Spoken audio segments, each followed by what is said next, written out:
Hello everyone, welcome to English Manzil. मेरी पहली video को इतना सारा प्यार और सपोर्ट देने के लिए बहुत बहुत धन्यवाद। Thank you so much. ठीक है, आपके लाइक्स और कमेंट्स ने मुझे वीडियो जल्दी बनाने के लिए। तो चलिए, लास्ट वीडियो में लास्ट क्लास में हमने पढ़ा था ग्रामर के बेसिक्स के बारे में, जो कि कॉम्पिटिटिव इंग्लिश की ग्रामर की बेसिक ABCD से हमने शुरू किया और इन सारे टॉपिक्स को हमने कवर किया था। और इन्होंने वो वीडियो नहीं दिखा है तो जा कर के देख लेंगे। और उसके बाद लास्ट क्लास के एंड में हमने बता दिया था कि अगली क्लास में हम लोग क्या पढ़ेंगे, जो कि है हमारा पार्ट्स ऑफ स्पीच। ठीक है, तो आज बारी है पार्ट्स ऑफ स्पीच की, जो कि कितने होते हैं? 8 होते हैं। ठीक है, ग्रामर का यानी कि कोई भी सेंटेंस यदि आप ले लो, दुनिया का कोई भी सेंटेंस बड़ा हो या छोटा हो, उसमें जितने भी वर्ड्स आते हैं वो इन पार्ट्स ऑफ स्पीच के अंदर के ही होते हैं। देखिए, हमने सब्जेक्ट, प्रेडिकेट, सब्जेक्ट, ऑब्जेक्ट ऐसे तो पढ़ लिया, लेकिन उनको एक्चुअली क्या नाम दिया गया, एक एक शब्द को क्या कहा गया, किस कैटेगरी से बिलोंग करता है, वो हम पार्ट्स ऑफ स्पीच में देखेंगे। स्पीच का मतलब क्या होता है? भाषण। लेकिन केवल भाषण ही नहीं, चाहे कोई सेंटेंस आप बोलो, कोई लिखो, कोई भी सेंटेंस आपको इन 8 पार्ट्स ऑफ स्पीच के अंदर का ही होगा। ग्रामर मतलब तो केवल यही होता है कि 8 को कवर कर लिया तो आपने सीख लिया। लेकिन ऐसा बिल्कुल नहीं है कि ये पूरा वीडियो यदि आज आपने देख लिया तो आपकी कॉम्पिटिटिव इंग्लिश की ग्रामर खत्म। पूरी तो खत्म नहीं, लेकिन आपको हर पार्ट्स ऑफ स्पीच का आइडिया लग जाएगा थोड़ा थोड़ा। ठीक है ना, सबका फंक्शन क्या है। देखिए, एक एक करके तो आप डिटेल में पढ़ोगे ही, हर एक क्लास में काफ़ी इसके लंबे क्लासेस होते हैं, लंबे फंक्शंस हो जाते हैं। लेकिन जैसे ही आप शुरुआत करो कोई पहला चैप्टर, तो ज़रूरी नहीं कि बाकी 7 के बारे में आपको कुछ मालूम ना हो, ऐसा नहीं है। जब आप एक सेंटेंस लिखोगे, नाउन चैप्टर पढ़ना शुरू करोगे, तो ज़रूरी नहीं कि उसमें केवल नाउन ही आएगा, उसमें वर्ब भी आएगा, प्रपोजिशन भी आएगा, एडजेक्टिव भी आएगा, बाकी भी आ सकते हैं। तो जब बाकी सब के बारे में आपको कुछ पता ही नहीं होगा तो आपको सेंटेंस का अच्छे से मीनिंग नहीं समझ आएगा। ठीक है, तो हम ज़रा इसका ओवरव्यू देखते हैं, आठों पार्ट्स ऑफ स्पीच का ओवरव्यू एक एक करके देखते हैं। चलिए शुरुआत करते हैं नाउन से। नाउन क्या है? तो नेमिंग वर्ड। आसान भाषा में नाउन क्या है? नेमिंग वर्ड है। और नाउन की डेफिनेशन जो देखते आ रहे हो कि नाउन क्या का नाम है, तो पर्सन का नाम है, प्लेस का नाम है, एनिमल का नाम है और थिंग का नाम है। ठीक है, ये तो लिखने वाली डेफिनेशन हो गई, लेकिन असली मतलब आप समझ रहे होंगे जहाँ से भी बैठ के वीडियो देख रहे हैं। अपने आसपास की चीज़ों पर ज़रा नज़र डालिए। आपके सामने जो आपका फ़ोन या लैपटॉप है, पेन, नोटबुक, आपका bed, sofa, table, chair, fan, room, ये सारी चीज़ें जो आपके आसपास है, जिसको भी आप नाम दे रहे हो, वो आपका नाउन है। आप पढ़ रहे हो, मम्मी ने आवाज़ लगाई कि बेटा खाना खा लो, हो गया, तो वो मम्मी भी क्या है? नाउन है, कि उन्हें भी आप नाम दे रहे हो, मम्मी वो अभी एक नाम है। ठीक है, तो जो भी चीज़ों को आप दुनिया में, जो भी चीज़ों को आप जो नाम दे दिया वो नाउन हो गया। ठीक है, चलिए, अब जैसे मैंने नाम को अलग अलग लिस्ट कर लिया। जैसे कि नाम क्या का हो सकता है? पर्सन का। पर्सन की बात करें तो देखिए, ये नाम यहाँ पे लिखे हुए सचिन है, रोनाल्डो, टीचर, लीडर, स्पीकर। आप पर्सन के रूप में किसी का भी नाम ले सकते हो, आप अपना नाम।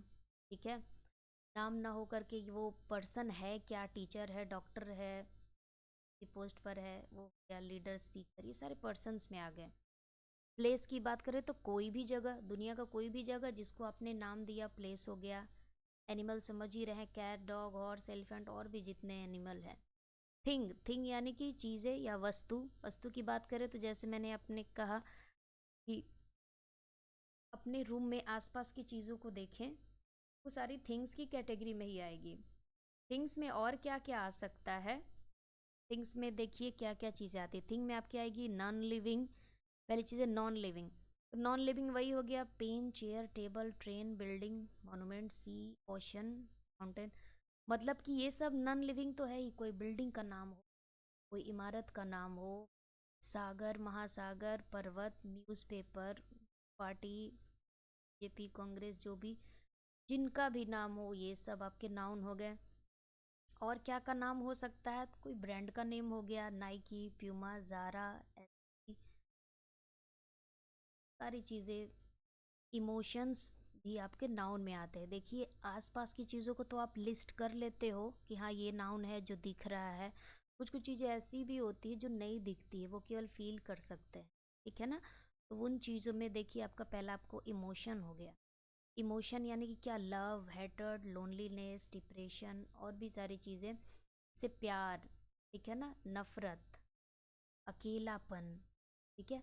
जैसे आपको किसी के प्रति लाइकनेस है बहुत ज़्यादा है तो उसको अपने नाम दे दी, ठीक है ना, लव। बहुत ज़्यादा वो नापसंद है, उसको अपने नफरत का नाम दे दी, ठीक है। तो जो भी चीज़ों को नाम दे दिया, नाउन हो गया। एक्टिविटी के नाम भी, ठीक है ना, जैसे स्विमिंग, डेटिंग, टीचिंग। अब ये देखिए कुछ कहेंगे मैम ये तो देखने से वर्ब लग रहा है, बट ये वर्ब नहीं है, एज अ नाउन के रूप में भी आपको यूज़ हो जा सकता है। जैसे यदि आप कहो swimming is a good exercise, तो क्या है एक गुड एक्सरसाइज? तो स्विमिंग है, आपने तैरने को नाम दिया है, वो एक एक्टिविटी नाम दिया है, तो वहाँ पे स्विमिंग आपको नाउन हो जाएगा। लेकिन यदि आप लिखोगे ही इज़ स्विमिंग,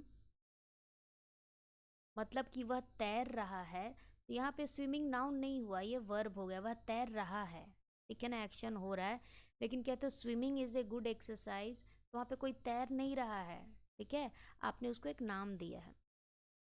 चलिए कॉन्सेप्ट या आइडिया, जैसे कि आपको ट्रूथ, सच्चाई, ठीक है, लोकतंत्र, आज़ादी, equality, kindness, honesty, creativity, justice, ये सारे नाम जो है ये सब आपके नाउन हो गए। क्लियर हुआ आपको? ठीक है। बाकी डिटेल जब नाउन का चैप्टर पढ़ेंगे ना तब उसमें है। आई होप इतना आपको आइडिया लग गया होगा कि नाउन में एक्चुअली आते क्या क्या चीज़ें, ठीक है। चलिए अब आगे बढ़ते हैं प्रोनाउन की तरफ। दूसरा आपका प्रोनाउन। प्रोनाउन क्या है? तो जो नाउन के बदले में यूज़ हो, used in place of a noun. उसके बदले में क्यों यूज़ करना है भाई? नाउन में क्या कमियां रह गई कि उसके लिए प्रोनाउन लाया गया? तो देखिए हमने पहला क्वेश्चन यही किया, वाई प्रोनाउन, प्रोनाउन है ही क्यों। देखिए उसके रीजंस है कि कुछ कुछ तो ज़रूरत पड़ेगी हमें, हर जगह नाउन नहीं लगा सकते। To avoid the repetition of a noun, noun के रिपीटिशन को रोकने के लिए, मतलब कि बार बार नाउन न आए उसको रोकने के लिए। फिर हमें व्हेन नाउन इज़ अननोन, जब हमें नाउन के बारे में पता ही नहीं हो कि नाउन कौन है, इन सबको हम एक एक करके देखेंगे। नेक्स्ट है आपका when noun can't be use, जब नाउन के बारे में पता तो हो लेकिन उनका यूज़ नहीं कर सकते, और डेमोन्स्ट्रेट करने के लिए, नाउन को दर्शाने के लिए। अब ये चारों चीज़ें क्या हैं एक एक करके देखते हैं, ठीक है। जैसे देखिए पहला आपको avoid the repetition of noun, noun के रिपीटिशन को कैसे रोकता है प्रोनाउन। पहला एग्जाम्पल हमने ले लिया, Nikita is a hard working girl, Nikita एक परिश्रमी लड़की है, कड़ी मेहनत करती है। Nikita lives near my house, वो मेरे घर के नज़दीक रहती है। निकिता हेल्प्स पीपल, निकिता लोगों की मदद करती है। Every one loves Nikita. अब ये जब आप सेंटेंस पढ़ रहे हो तो बार बार निकिता ये है, निकिता वो है, निकिता यहाँ रहती है, निकिता ये करती है, सब कोई निकिता को प्यार करते हैं। बार बार यदि आप निकिता निकिता बोल रहे थोड़ा इरिटेटिंग हो जाता है ना, और उसकी जगह आप हिंदी पे यह वह ऐसे यूज़ करते हो, ठीक है। तो उसी के लिए तो है, आप ऐसे भी लिखते हो, मान ली दकाऊ पे ऐसे लिखते हैं, the cow is a domestic animal, का तुरंत शुरू कर देते हो शी हैज़ 4 फीट, बार बार द काऊ नहीं करते हो, नाउन के रिपीटिशन को रोकते हो। तो यहीं पे आपको यदि इस सेंटेंस में निकिता ना लिख करके हम यहाँ शी लिख दें तो थोड़ा सेंटेंस ईजी हो जाएगा और अच्छा लगेगा। यहाँ भी निकिता के जगह पे यदि हम शी लिख दें तो ये सेंटेंस थोड़ा और बेटर हो जाएगा। एवरी वन लव्स निकिता, अब यहाँ निकिता के लिए शी नहीं होगा, क्या हो जाएगा, हर हो जाएगा। ये हर क्यों हुआ है, ये जब प्रोनाउन हम लोग देखेंगे डिटेल में तब समझेंगे। और एग्जाम्पल्स आपको दे दिए गए हैं, जैसे ही, she, it, they, I, you, we, her, his, them, ठीक है, ये सारे प्रोनाउन है। देखिए इस वीडियो में आपको केवल आठों पार्ट्स ऑफ स्पीच को थोड़ा थोड़ा पहचानना सिखाया जा रहा है कि आपको आठों का आइडिया हो, ताकि जब डिटेल में पढ़ो तो उसके फंक्शंस के बारे में आपको पहले से थोड़ा पता रहे। ओके, चलिए नेक्स्ट आगे बढ़ते हैं हम लोग। नेक्स्ट है कि when noun is unknown. When noun is unknown मतलब जब नाउन के बारे में आपको पता ही ना हो। जैसे हु आर यू, कौन हो तुम, what is your name, someone is crying, something is fishy. मतलब कि जब आप किसी को कहते हो कौन हो तुम, तो वो बंदा जो भी होगा उसका कोई ना कोई नाम तो होगा। जब आप कहोगे who are you, what is your name, तो इस वर्ड की जगह वो अपना नाम बताएगा, उसका नाम आ गया, क्या होगा, नाउन होगा। लेकिन उस नाउन के बदले में जब आपको नाउन नहीं मालूम था तो आपने यूज़ किया हु, व्हाट, क्या हो गया, प्रोनाउन हो गया। अब देखिए कहीं से आपको किसी की रोने की आवाज़ आ रही, चीखने चिल्लाने की, तो आप कहोगे कोई रो रहा है, कोई चिल्ला रहा है, समवन इज क्राइंग। आपको उसका नाम नहीं मालूम, आपने उसको जाके देखा नहीं कि कौन रो रहा है पर्टिकुलर पर्सन, लेकिन आपने कह दिया कोई रो रहा है, कोई चिल्ला रहा है, तो आपने समवन यूज़ कर दिया, तो ये समवन भी क्या हो गया, प्रोनाउन हो गया। समझ पा रहे हैं आप। नेक्स्ट है समथिंग इज फिशी, कुछ तो गड़बड़ है। कुछ तो गड़बड़ है मतलब कि आपको एग्जैक्टली नहीं पता क्या गड़बड़ है, लेकिन उसको एक नाम दे दिया कि कुछ कुछ तो गड़बड़ है, तो वहाँ पे समथिंग भी क्या हो गया, प्रोनाउन हो गया। इसी तरह के कुछ और एग्जांपल्स आपको नीचे दिए गए हैं, जैसे विच, हुम, हुज, नथिंग, और ये सब देख लोगे। अगला रीज़न क्या है प्रोनाउन यूज़ करने का, कि जब नाउन यूज़ ही नहीं कर सकते, मतलब कि नाउन के बारे में पता तो है लेकिन हम यूज़ नहीं कर सकते। जैसे जब क्लास में टीचर जाते हैं तो बोलते हैं गुड मॉर्निंग एवरीवन, या good morning everybody, good morning to all. मान लीजिए उनके क्लास में जितने भी स्टूडेंट्स हैं उनको सबका नाम मालूम है, ठीक है, तो क्या वो सबका नाम ले लेकर बोलेंगे good morning Rahul, good morning Sangeeta, good morning Nikita, Riya, good morning Abhishek, ऐसे तो नहीं बोल सकते ना। जबकि नाम पता है उन्हें, नाम पता है फिर भी वो सबका नाम नहीं ले सकते, उसके जगह पे या तो वो ऑल बोल देंगे, एवरीवन बोल देंगे, एवरीबडी बोल देंगे। ये एवरीवन एवरीबडी ये सब क्या हो गया, वो प्रोनाउन हो गया। समझे। ऑल इज़ वेल, कहते हैं all is well, all is well. जब कोई आपसे पूछे क्या भाई सब ठीक ठाक, तो आप कहते हैं कि हाँ ऑल इज़ वेल, सब ठीक है। तो सब ठीक है मतलब क्या, मैं भी ठीक हूँ, काम भी ठीक चल रहा है, परिवार में भी सब ठीक है, बिजनेस भी ठीक चल रहा है, जो भी सारी चीज़ें ठीक है। तो इन सबको एक एक करके ना बोल के उसने उस नाउन के बदले में एक प्रोनाउन बोल दिया जो कि हो गया ऑल। ऑल यहाँ पे क्या हो गया, प्रोनाउन, ऑल नाउन नहीं हुआ। अब ये ऑल आर वेल भी सही है, ऑल इज वेल भी सही है, ऑल आर वेल भी। ऑल आर वेल का क्या मतलब हुआ, जब के आपसे पूछे कोई कि हाँ सब ठीक है तो ऑल इज वेल, सब लोग ठीक हैं तो ऑल आर वेल। कहते हैं ना घर में सब कैसे हैं, तो हाँ सब ठीक हैं, मतलब कि आप ठीक हैं, आपकी पत्नी ठीक है, बच्चे ठीक है, फैमिली मेम्बर के सारे लोग आपको ठीक हैं, तो वहाँ पे ऑल आर वेल। सारे नाउनों के लिए यहाँ पे ऑल आ गया प्रोनाउन। समझे। यहाँ देखिए एवरीबडी वांट्स सक्सेस, सब कोई को यानी हर एक व्यक्ति को सफलता चाहिए। किसको चाहिए, मुझे चाहिए, तुम्हें चाहिए, उसे चाहिए, जितना भी नाम है सबका, सबको चाहिए। अब सबका नाम तो नहीं ले सकते, फलना फलना सबको चाहिए, तो एवरीबडी हमने यूज़ कर लिया या एवरीवन यूज़ कर लो, तो ये क्या हो गया, प्रोनाउन हो गया। राइट, समझ रहे आप। अब ये देखिए उसी तरह के बाकी कुछ एग्जाम्पल्स है आपको, एवरीथिंग, एवरीवन, एनीवन, एनीथिंग, ये हो गया आपको। फिर एक देख लेंगे कि नाउन को डेमोन्स्ट्रेट करने की, जैसे this is my new car, यह मेरी नई गाड़ी है, ठीक है, तो दिस से संबोधित कर रहे हैं। That is my house, that से आपको डेमोन्स्ट्रेट कर रहे हैं, दीज से डेमोन्स्ट्रेट कर रहे हैं। ये दिस, दैट, दीज, दोज, ये सब आपको प्रोनाउन है, ठीक है। ये जानते हैं ये एडजेक्टिव भी हैं, जब एडजेक्टिव को डिटेल में पढ़ेंगे ना तो उसमें हम, चलिए अब आते हैं थर्ड एडजेक्टिव में। नाउन प्रोनाउन आपने समझ लिया होगा, ठीक है ना। अब तीसरा आता है एडजेक्टिव, ये है डिस्क्राइबिंग वर्ड, मतलब कि जो विशेषता बताए। किसकी विशेषता बताए भाई, तो नाउन या प्रोनाउन की। तो देखिए एडजेक्टिव पढ़ने से पहले नाउन प्रोनाउन के बारे में जानना था ना। तो एडजेक्टिव क्या करता है, तो नाउन और प्रोनाउन को क्वालिफाई करता है, उनकी विशेषता बताता है। जैसे कि this is an interesting video, यदि मैं आपसे पूछूं तो वीडियो हो जाएगा आपका नाउन, और ये वीडियो कैसा है, तो इंटरेस्टिंग है, तो इंटरेस्टिंग हो जाएगा आपका एडजेक्टिव। समझे? मतलब कि वीडियो तो नाउन हो गया, और वीडियो के बारे में जो आप क्वालिटी दे रहे हो, वीडियो कैसा है, तो ये इंटरेस्टिंग है, ये हो जाएगा एडजेक्टिव। एडजेक्टिव हमेशा नाउन और प्रोनाउन की विशेषता ही बताता है। हाँ, लेकिन ये गलतफहमी नहीं रखे कि एडजेक्टिव हमेशा नाउन के पहले ही आएगा। बिना नाउन का भी लिखा जा सकता है, लेकिन क्वालिफाई तो वो नाउन या प्रोनाउन को ही करेगा। अब इस एग्जांपल में देख लीजिए, यू आर स्मार्ट। अब इसमें एडजेक्टिव क्या है? तो स्मार्ट है। तुम कैसे हो? तो तुम स्मार्ट हो। यू क्या है? प्रोनाउन। प्रोनाउन के बारे में आपको यहाँ विशेषता बताई जा रही है, तो स्मार्ट क्या हो गया? एडजेक्टिव।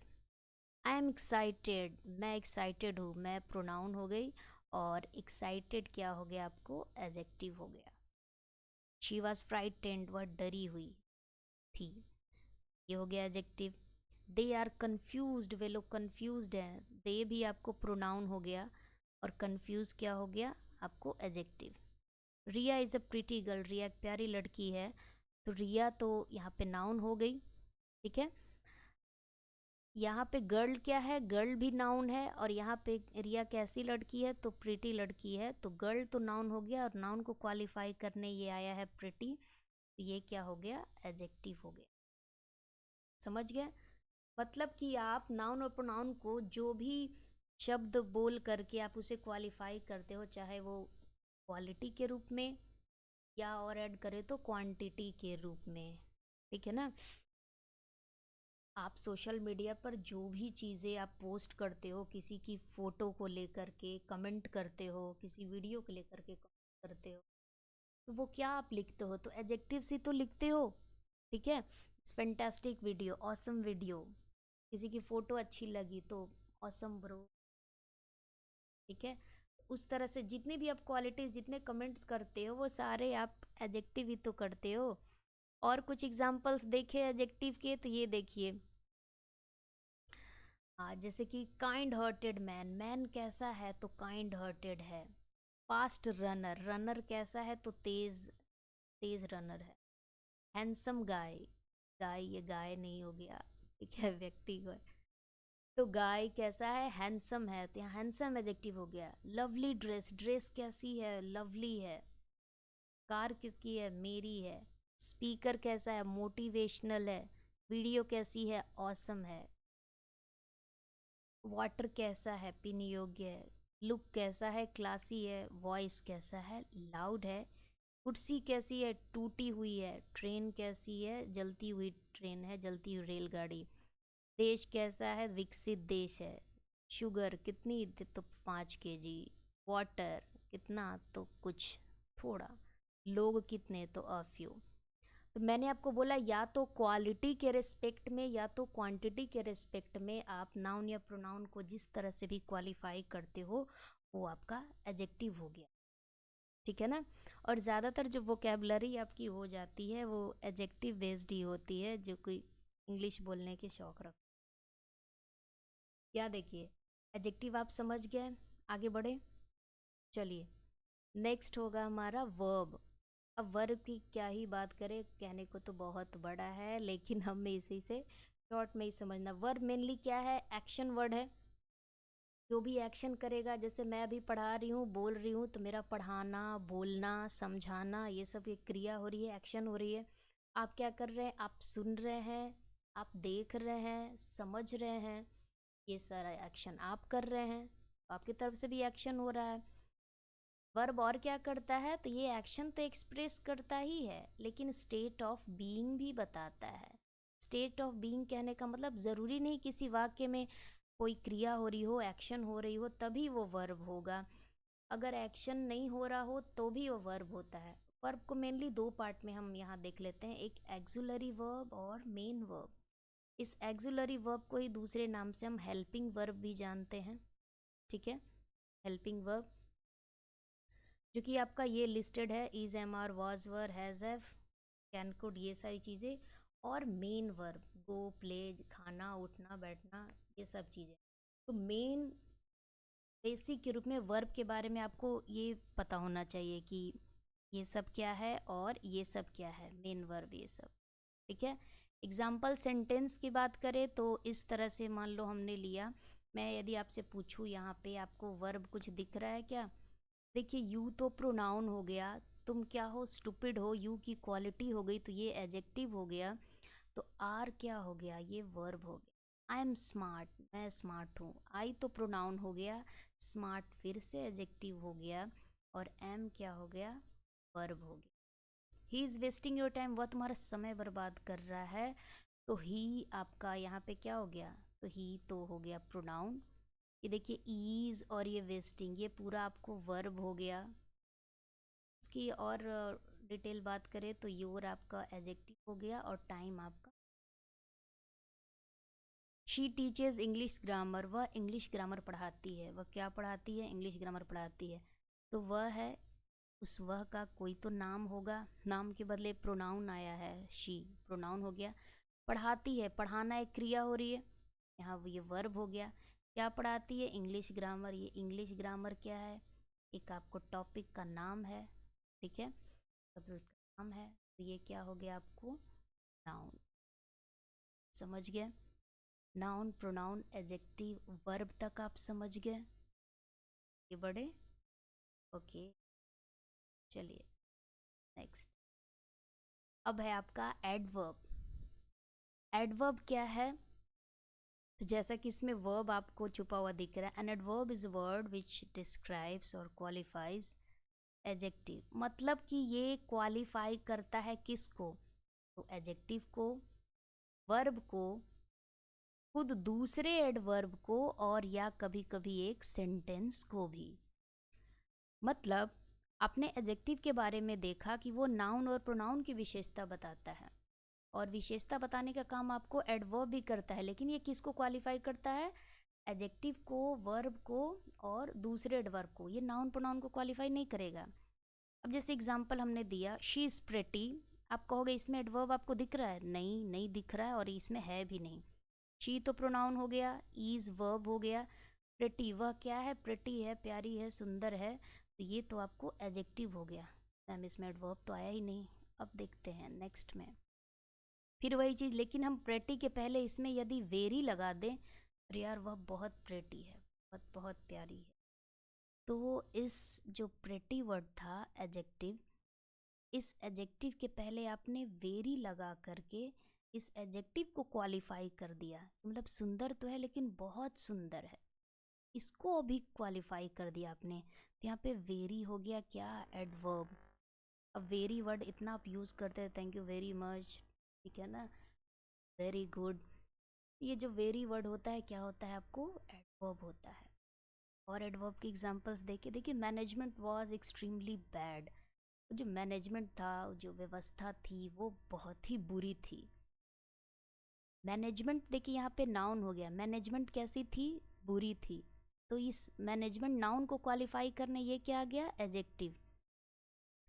लेकिन बुरी तो थी, और उसको आप और क्वालिफाई करो कि बहुत बुरी थी, एक्सट्रीमली बैड थी, तो ये एक्सट्रीमली क्या हो गया?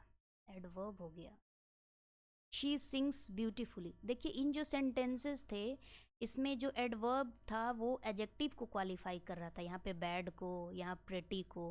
अभी जो थर्ड सेंटेंस है, शी सिंग्स ब्यूटीफुली, तो यहाँ पे ब्यूटीफुली हो जाएगा एडवर्ब। मतलब कि वह कैसा गाती है? वह गाती है, चलो ये तो सब्जेक्ट हो गया, यानी कि ये प्रोनाउन हो गया। सिंग्स गाती है, वर्ब हो गया। कैसा गाती है? तो बहुत सुंदर गाती है। इस सेंटेंस में आपको पता चल रहा होगा कि एडवर्ब किसको क्वालिफाई कर रहा है? किसी एडजेक्टिव को क्वालिफाई कर रहा है क्या? नहीं, ये वर्ब को क्वालिफाई कर रहा है। ये जो वर्ब है ना सिंग्स, तो शी सिंग्स ब्यूटीफुली में सिंग्स को क्वालिफाई करा कि गाती तो है, बड़ा सुंदर गाती है, तो ये एडवर्ब हो गया। अब इसमें यदि लिख लूँ शी सिंग्स वेरी ब्यूटीफुली, मतलब ये ब्यूटीफुली तो पहले से एडवर्ब था ही, एकदम सुंदरता से गाती है, और उसको हमने और क्वालिफाई कर दिया एक और एडवर्ब दे कर के, यार बहुत बहुत बहुत सुंदरता से गाती। आपका कोई फेवरेट सिंगर होगा, फीमेल लिए यूज़ कर सकते हो। तो यहाँ पे एडवर्ब खुद दूसरे एडवर्ब को क्वालिफाई कर रहा है, देख लिया आपने, है ना, कि यहाँ पे तो एडजेक्टिव को किया, इधर इधर सेंटेंसेस में, यहाँ क्वेश्चन नंबर 3 में आपको वर्ब को किया, यहाँ खुद दूसरे एडवर्ब को किया। शी केम हियर, वह यहाँ आई। जी तो प्रोनाउन हो गया, आना आपको वर्ब हो गया। कहाँ आई? यहाँ आई। तो यहाँ आपको आने की क्रिया को क्वालिफाई कर रहा है, तो यहाँ हियर आपको एडवर्ब हो गया। ठीक है, उसके आने के एक्शन को क्वालिफाई कर रहा है, वह यहाँ आई। और कुछ एग्जांपल्स देखें एडवर्ब के लिए। He will meet you tomorrow, वह तुमसे कल मिलेगा। तो ये जो कल है, टुडे, टुमारो, ये जो आप यूज़ करते हो है ना, यस्टरडे, ये सारे क्या हैं? एडवर्ब है। क्योंकि टुमारो किसके लिए आया है? इस यू के लिए, इस ही के लिए नहीं, मिलने के लिए। वह तुमसे मिलेगा, कल मिलेगा। ये मीट क्या है? वर्ब है। मिलना वर्ब हो गया, और वर्ब को क्वालिफाई करने कौन आता है? ये एडवर्ब हो गया। बाकी तो ये प्रोनाउन आप समझ ही रहे हैं। दे ऑलवेज टेल अ लाई, वे लोग हमेशा झूठ बोलते हैं। ठीक है, तो यहाँ पे ये टेल जो है क्या है? वर्ब है। दे आपका प्रोनाउन हो गया।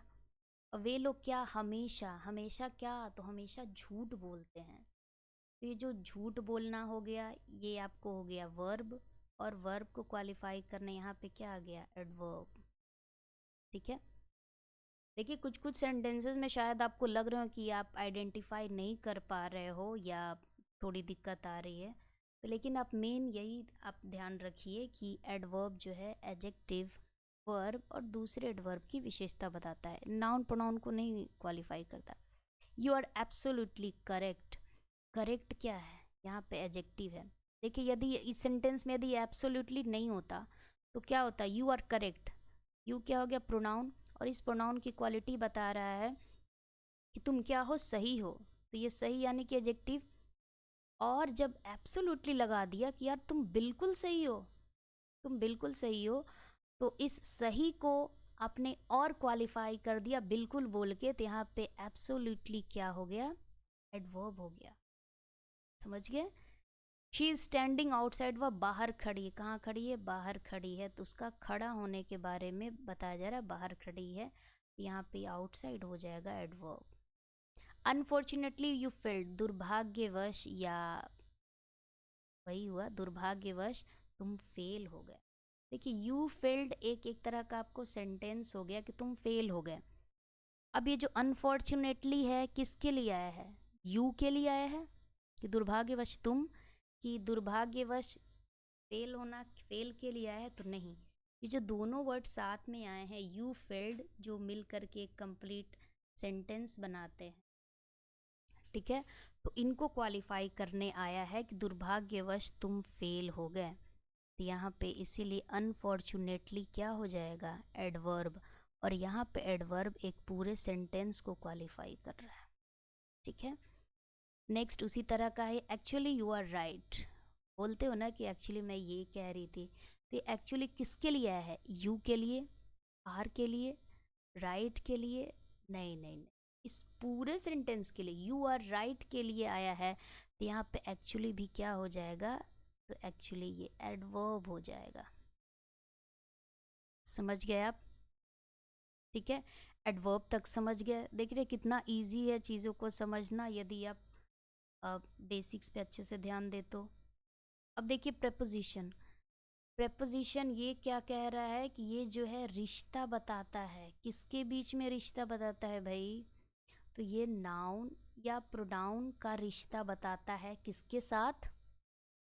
तो some other words in a sentence, मतलब नाउन और प्रोनाउन का रिश्ता बताता है वाक्य के दूसरे शब्दों के साथ।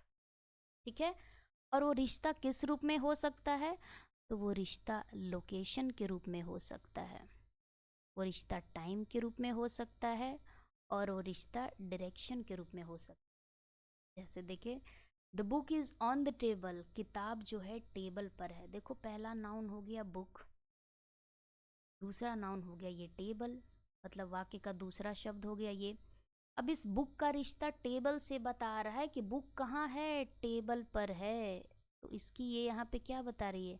लोकेशन बताई जा रही है। तो ऑन क्या हो गया? प्रेपोजिशन। ऑन क्या हो गया? प्रेपोजिशन। ये बुक का रिश्ता टेबल से बता रहा है। उसी तरह से you are in the room, तुम कहाँ हो, कमरे में हो। यू की लोकेशन बता रही है इस रूम के रेस्पेक्ट में, इस प्रोनाउन का रिश्ता बता रहा है वाक्य का दूसरा शब्द रूम के साथ। तो इन क्या हो गया, प्रेपोजिशन। उसी तरह आगे I will see you on Monday, मैं तुम्हें मंडे को देखता हूँ यानी मिलता हूँ। यहाँ भी ऑन आया, लेकिन ध्यान देंगे यहाँ पे ऑन लोकेशन नहीं बता रहा है, यहाँ पे ऑन टाइम बता रहा है। तुमसे कब मिलूंगा, तो मंडे को मिलूंगा। और ऑन क्या हो गया यहाँ पे, प्रेपोजिशन है। ठीक है, तो देख रहे हो प्रीपोजिशन लोकेशन बताता है, टाइम बताता है, और क्या, डायरेक्शन भी। He was going towards the station, वह स्टेशन की ओर जा रहा था, स्टेशन की ओर जा रहा था। तो स्टेशन की ओर जा रहा है, तो ये भी इसका डायरेक्शन बता रहा है, तो ये भी हो गया क्या, प्रीपोजिशन। ही का रिश्ता बता रहा है स्टेशन के साथ कि वह स्टेशन की तरफ जा रहा है, तो प्रीपोजिशन हो गया। She is sitting beside Neha, वह नेहा के बगल में बैठी है, तो उसका रिश्ता, एक लड़की होगी शी जिसके लिए प्रोनाउन यूज़ हुआ है, उसका रिश्ता नेहा के साथ क्या बता रहा है कि वह बैठी है, बैठी तो है लेकिन कहाँ बैठी है, तो नेहा के बगल में बैठी है। ये भी लोकेशन बता रहा है, तो बिसाइड क्या हो गया, प्रीपोजिशन। समझ गया। और यदि बात करें तो सिंपल में समझे प्रीपोजिशन के, तो कुछ ये एग्जांपल्स और है आपको, आप देख सकते हैं। ये जो ऑन ऑफ कहते हो ना, तो फॉर, फ्रॉम, सिंस, ये सब हो गया। Between, behind, near, next, in front of, ये सारे भी आपको प्रीपोजिशन है। चलिए आगे बढ़ते हैं। नेक्स्ट है आपका कंजंक्शन, जो कि है ज्वाइनिंग वर्ड, मतलब ये जोड़ने का काम करता है। ठीक है, क्या क्या जोड़ता है ये वर्ड्स को जोड़ता है, ग्रुप ऑफ वर्ड्स को जोड़ता है, वर्ड के ग्रुप को भी जोड़ता है, और किसको जोड़ता है, तो सेंटेंसेस को जोड़ता है। मतलब कि यदि आपको यहाँ सेंटेंसेस लिखे जाएं, जैसे कि ही वर्कड हार्ड, क्या यहाँ तक हम एक सेंटेंस एक हो सकता है ना, यदि मैं यहाँ पे फुल स्टॉप दे दूँ, उसने कड़ी मेहनत की, एंड क्रैक्ड द एग्ज़ाम। यदि क्रैक्ड के पहले आपको मान लीजिए ही लिखा गया था, ठीक है ना, ही क्रैक्ड द एग्ज़ाम, तो ये भी एक सेंटेंस हुआ। अब एंड लिख करके दोनों को जोड़ करके एक ही में लिख दिया, ठीक है ना, मतलब कि उसने कड़ी मेहनत की और उसने एग्ज़ाम क्रैक कर लिया, तो एंड जोड़ करके हम दोनों को एक साथ ला सकते हैं गठबंधन करके। जैसे यदि हम बोलें कि मान लो किसी पर्सन का आपने नाम ले लिया, ठीक है ना, सोनू गोज टू स्कूल, ठीक है, और दूसरी उसकी फ्रेंड सोनिया, और इसमें भी वही बात है कि गोज टू स्कूल, ठीक है। जब दोनों एक ही एक्शन कर रहे हैं, स्कूल जाने का ही काम कर रहे हैं, तो क्या हम दोनों को एक साथ नहीं बोल सकते कि सोनू एंड सोनिया, लिख सकते हैं ना, सोनू एंड सोनिया, और फिर वही बात गोज टू स्कूल। तो देखिए यहाँ पे ये एंड लिखकर हमें इन दो सेंटेंसेस की दूरी को कम कर दिया, ठीक है ना, ब्रिज का काम कर दिया। ये दो सेंटेंसेस को हमने मिला करके एंड से मिला दिया और उसे छोटा कर दिया। तो कंजंक्शन यही जोड़ने का काम करता है। यहाँ भी जोड़ने का काम क्या हो रहा है, शी वॉज इल, वह बीमार थी, ये एक हिस्सा हो गया।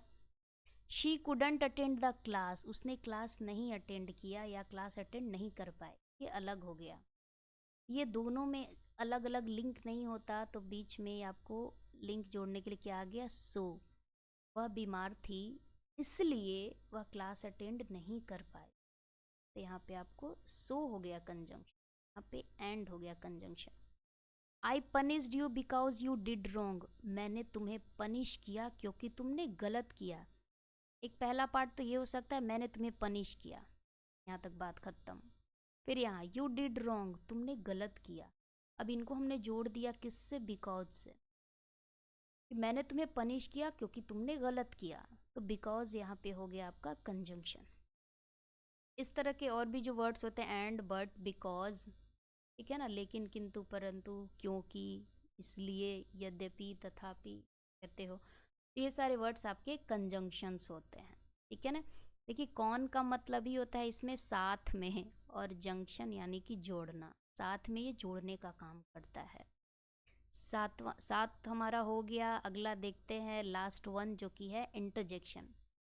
कॉम्पिटिटिव इंग्लिश में इसका उतना स्थान नहीं है, इसके बारे में डिटेल पढ़ना, लेकिन ये पार्ट्स ऑफ स्पीच का हिस्सा है। तो देखिए इंटरजेक्शन क्या करता है कि ये एक्सप्रेस करता है कुछ सडन फीलिंग, ये सोच समझ के किया गया नहीं है, ये अचानक से आपको निकलता है।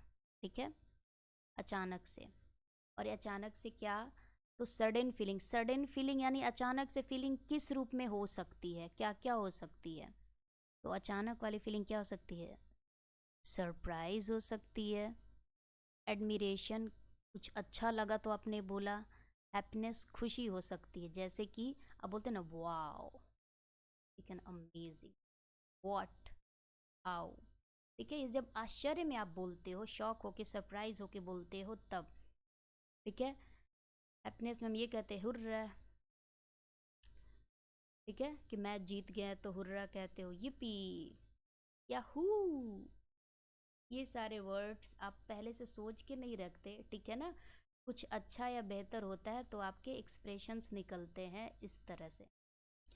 और कैसे आपके एक्सप्रेशंस निकलते हैं, तो वो चाहे वो पेन का भी हो सकता है, रिग्रेट का, मिस्टेक का, सौरो का, दर्द का, पछतावा का, गलती का और दुख का। जैसे कि ओह, अल्लास। ये इसका हिंदी वर्ड मत समझिए कि अल्लास मतलब होता क्या है, ये इंग्लिश में वर्ड है। जब आपको दुख व्यक्त करना हो तो ये वर्ड बोला जाता है अल्लास। ठीक है, आह, चोट लगे बोलते हो आउच, उप्स, कुछ मिस्टेक हो गया, गलती हो गई।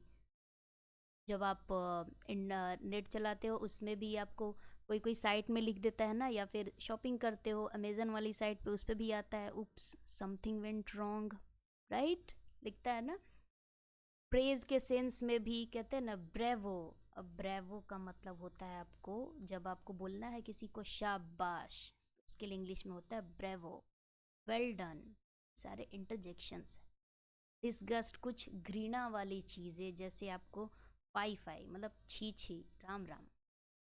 तो राम राम भी आप ये ऐसे सोच के नहीं बोलते, कुछ गंदा आपको दिखता है तब बोलते हो, यक, कुछ गंदा सा बुरा टेस्ट का हो गया, ईयू कहते हो ना। ये सब ज़्यादा एक्सप्रेशंस लड़कियों के हैं, बॉयज़ तो शायद कम ही यूज़ करें। नेक्स्ट शिट, ग्रीट करने पे भी आपको हेलो, हाय, हे, ये सारे वर्ड्स हैं। ठीक है, तो ये सारे वर्ड्स जो हो गए आपके इंटरजेक्शन के रूप में यूज़ हो गए, और इस तरह से हमारा पार्ट्स ऑफ स्पीच ख़त्म हो गया। थोड़ा सा रुक जाइए, एक चीज़ अभी और बाकी है। अब क्या 9 पार्ट्स ऑफ स्पीच पढ़ेंगे? एनी गेसेस आगे क्या है? चलिए बता ही देती हूँ। ये तो पहले उसके एग्जाम्पल्स, अच्छा पहले एग्जाम्पल्स देख लेते हैं।